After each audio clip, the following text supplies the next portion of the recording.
What's our purpose? What comes after death? These questions, if you think about it, are in some senses as much in the dark as they have been since the time of the Babylonians. Science has left them completely unanswered and untouched. This is why the philosopher Wittgenstein said that even if all possible scientific questions have been answered, the main problems in life remain. So what do we do with issues that are of vital importance to us, but not susceptible to the kind of empirical evidence that Christopher Hitchens demands? For example, how do we know if there's life after death? We don't. None of us have met a dead guy. What possible empirical tests could we devise? That's not what you say. One second. That's not what you say. Let me finish. You've been going on a bit, so let me have my turn.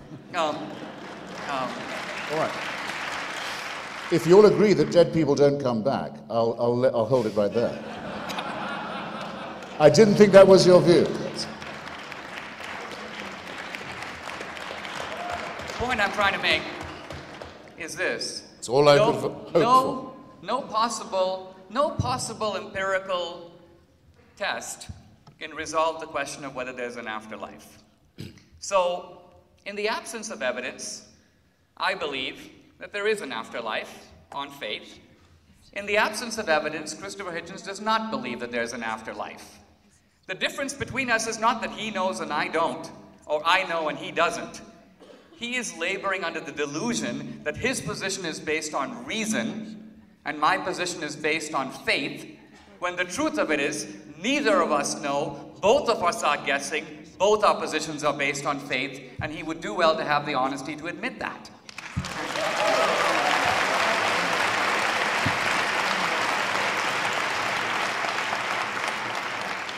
There's a strong clap anything faction here tonight.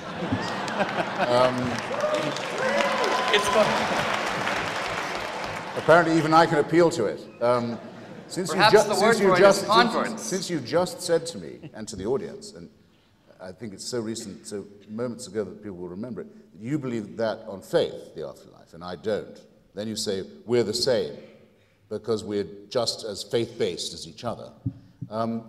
That's what got the applause. I would just like to say that I think that that's an unholdable, untenable position. If I say that, given that there's absolutely no evidence, which you also rather too willingly conceded, that you're ever likely again to see a dead person or be reunited with one, that I decide that on that basis, that absolutely no exceptions basis, I doubt an exception will be made in my own case, I don't think my position is faith-based at all. I think it is somewhat evidence-derived, if I would say that only for myself. Gentlemen, clap all you like. Let's try to get in as many questions as we can. We'd ask that the next round of questions come from students in particular. We'll try to get everybody in. The woman in the red. Oh, my question was just in regards to a couple of the points that you made, Mr. Hitchens. In light of the first point, that if certain historical figures weren't to exist, Jesus and Muhammad, and that would lead us, to a belief in atheism, most likely, or you mentioned that we wouldn't necessarily become thieves or murderers if those historical figures didn't exist. I'm curious that, if a lack of belief in God were not to convince me to become a thief or a murderer, isn't it also true that people commit abuses, such as the religious mandates you mentioned, such as circumcision, etc., in the name of Christianity every day? Doesn't that not necessarily change the objective meaning of the cross? And if it does, isn't atheism responsible for thievery and murder? Even the clap anything faction had a slight false start there, I think. They knew what you wanted of me, but I don't. How would this change the meaning of the cross? I throw myself on your mercy. I don't understand the grammar of your question. My basic point is that if, under your understanding of atheism, atheism is not responsible for thievery and murders that result from lack of belief in God, then isn't it also true that people who commit abuses in the name of the cross, in the name of Christianity, those abuses don't change the objective meaning of the cross or the heart of Christianity? It depends what authority they think they're obeying. I mean, if the Pope says you must go on crusade, and this is a war for God, and you will be rewarded in paradise if you undertake it. If you believe what the Pope says, I think it's not inconsistent with being a Christian, as I understand it. You are, to me, responsible for all the crimes you thereupon commit. I'm not going to claim more for atheism than it will bear. I mean, you can be an atheist, and you can be a psychopath. You can be an atheist and be a sadist. You can be an atheist and be a fascist. It's actually quite uncommon, the latter. Most fascists actually were Catholics, but you can be an atheist and be a Stalinist. In fact, it's almost mandatory the other way around. All it says is you don't believe in God. Now, some people think there shouldn't be a special word for it. I don't believe in the tooth fairy either, or in Santa Claus. I don't have a special word for saying I don't believe that. But wasn't your... There doesn't need to be a special ontological category. But Dinesh is right, and we've actually both stated this in different ways. The original arguments, what is the good, what is the bad, what are our duties to each other, is there a point to our existence? The questions of philosophy. Religion is fossilized philosophy, in my view, but it is still philosophy, with most of the questions left out or claimed to be answered, must be asked. Question from the back, please. May I take a quick shot at it? Hold on, please. All right. Dinesh. See, I think, Christopher, I must say, I think you are, in this debate, not rising to the seriousness of the issue. When you say religion is the same as the tooth fairy, look. I didn't say that. You said I should no more credit it empirically than I would credit the tooth fairy. Sorry, I said I don't have a special word for saying I don't believe in the tooth fairy. I do have a special word, which I own to, for saying why I'm an atheist or I don't believe in religion. The point I'm trying to get is this. If one makes a list of the greatest scientists of all time, a list that would surely include Copernicus, Galileo, Kepler, Boyle, Leibniz, Pascal, Faraday, Newton, you would find that the vast majority of them believe in God. If you made a list of the greatest philosophers of all time, a list that would surely include Plato, Augustine, Boethius, Aquinas, Descartes, Locke, Berkeley, Kant, Kierkegaard, Hegel, they believed in God.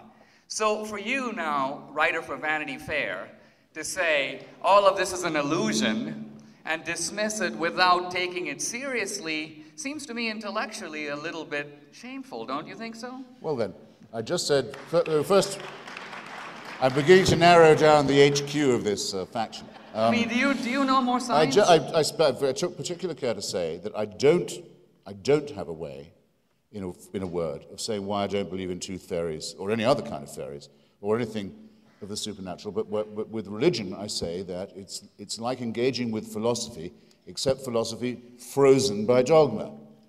Thus, all the original arguments we have are to do with whether or not there's been a supernatural intervention in these questions or not. I also took particular care to say, before you did, that a great number of scientists were subject to one form or another of religious belief. In the case of the greatest one you instance, Sir Isaac Newton, one who thought that your church was the work of the devil, for example. Your problem, not mine.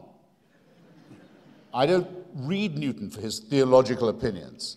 Newton thought that if you could find the true measurements of the temples in ancient Rimmon and so forth, you'd know more than you could if you'd measured the gravitational field. I don't agree with him.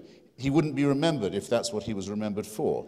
Or he'd be remembered as a crackpot. Same with Alfred Russel Wallace being a spiritualist. However, yes, you're right. I'd give a page of Spinoza for any of those people when it comes, or of David Hume, for any of those people when it comes to reasoning whether or not we are objects of supernatural guidance and divine intervention. You'd give a page of Spinoza for Plato, Locke, and Kant combined. I maintain that we are not, and that it's a good thing that we are not, because if we were, we would be living under a celestial dictatorship, from which there would be no appeal. That would mean our lives were essentially servile. Now, is that plain? Not do you agree, but is it at least plain what I say and how I say it? Let's go to our friend in the mezzanine. Okay, my question is to both of the speakers. Does religion provide a survival advantage? And either one. And if you do think it provides a survival advantage, that implies it's purely a construct of the human mind.